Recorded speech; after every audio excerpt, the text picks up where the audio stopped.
Tarde, Ana Lana. Conta um pouquinho para mim sua trajetória na USP. Você assumiu nesse 2022 a Pró-Reitoria de Inclusão e Pertencimento.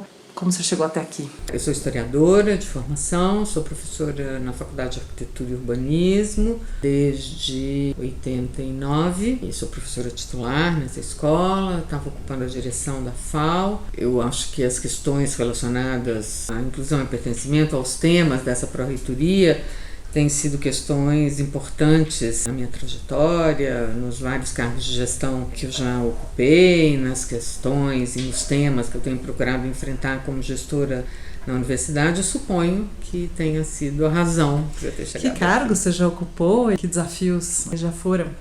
A partir de 2001, 2002, não me lembro, eu fui diretora do CPC, que é a Casa da Dona Yaya, onde a gente inventou, na verdade, constituiu a Casa da Yaya como um espaço cultural que exatamente procurava fazer esse diálogo entre gênero, saúde mental, cidade, bairros populares, patrimônio cultural, memória, enfim, de alguma maneira muitos dos temas que perpassam hoje a Pró-Reitoria, eles estavam ali presentes no nosso desafio de qualificar aquela casa. Depois eu fui diretora do IEB, do Instituto de Estudos Brasileiros. Aí na faculdade eu fui chefe de departamento, presidente da comissão de graduação, exatamente no momento onde a USP discutiu e implementou a política de cotas. Para a FAO foi um momento especialmente importante, porque foi quando a gente suspendeu a prova de habilidades específicas, o que para nós criou uma possibilidade, uma dupla possibilidade super importante, que foi a gente participar do Enem e, portanto, ter uma inserção nacional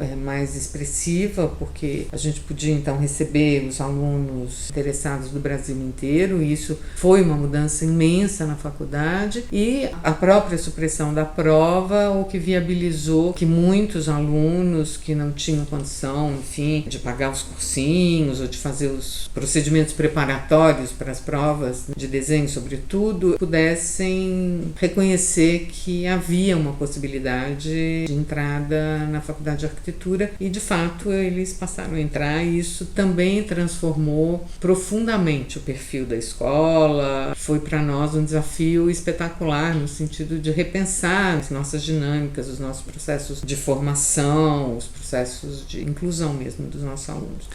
E depois eu fui diretora da escola.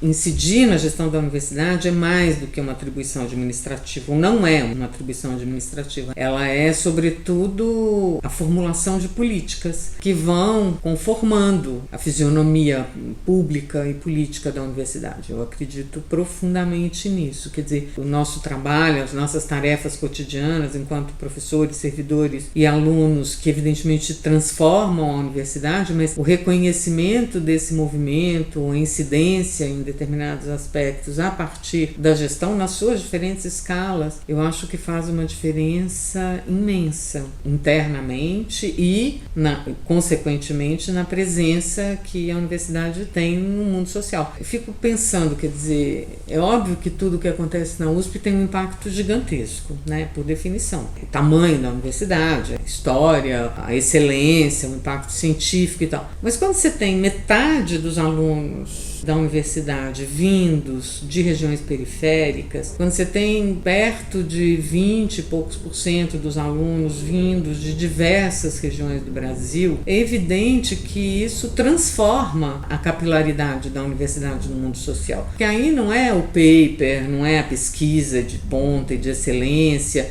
é o seu filho, o seu sobrinho que volta no dia a dia, que volta nas férias e que traz uma outra linguagem, um outro olhar, um outro gosto, outras perspectivas, e isso transforma, porque abre possibilidades não só no sentido das pessoas virem para a USP, porque nem todas as pessoas virão para a USP na condição de estudante, mas abre perspectivas novas no sentido de que essas pessoas compartilham experiências universitárias no seu dia a dia. E eu acho que isso é muito transformador, muito transformador. Dialoga, mas ultrapassa a dimensão do ensino, da pesquisa e da extensão. Dá um outro sentido coletivo para isso, Você falava das transformações porque passou a FAO, a possibilidade de entrada pelo Enem, a própria política de cotas que a USP adota em 2015. As políticas de inclusão e permanência já estavam acontecendo, né? Já havia um movimento nesse sentido da Universidade de São Paulo. Nesse contexto, qual é a importância da criação da Pró-Reitoria de Inclusão e Pertencimento?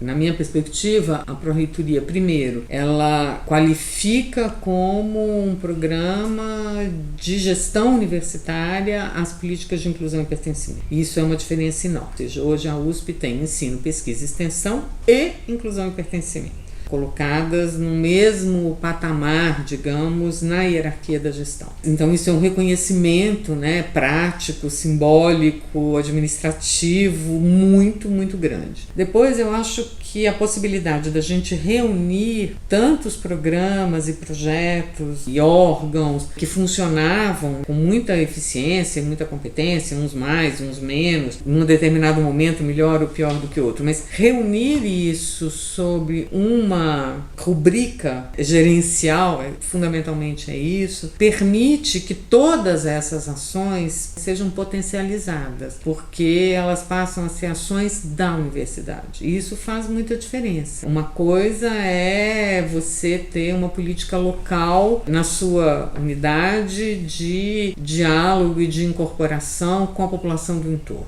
É muito importante, é muito significativo, muda um conjunto enorme de relações, expectativas e tal na sua unidade. A outra coisa é isso ser uma política da universidade, reconhecida enquanto tal, estimulada, que você pode cobrar, que a universidade inclui na sua, digamos, prestação de contas e na sua dinâmica social. Então isso dá não só um sentimento de permanência maior para essas políticas, elas são menos voláteis. Eu nunca vi ninguém extinguir uma pró-reitoria, por exemplo, né? E portanto as suas políticas, quanto dá também uma responsabilidade institucional muito maior sobre tudo isso. A universidade se compromete definitivamente com este tema. Então eu acho que é uma mudança radical, de raiz mesmo, eu acho. Porque eu acho que foi esse desenho que a gente se esforçou, né? Eu, a Miriam e as pessoas que nos ajudaram a fazer essa definição desde o início, era dizer como que a gente pode construir, primeiro, uma pró-reitoria que seja para aluno, professor e funcionário, que é uma diferença. Não é, portanto, uma pró-reitoria de ação afirmativa.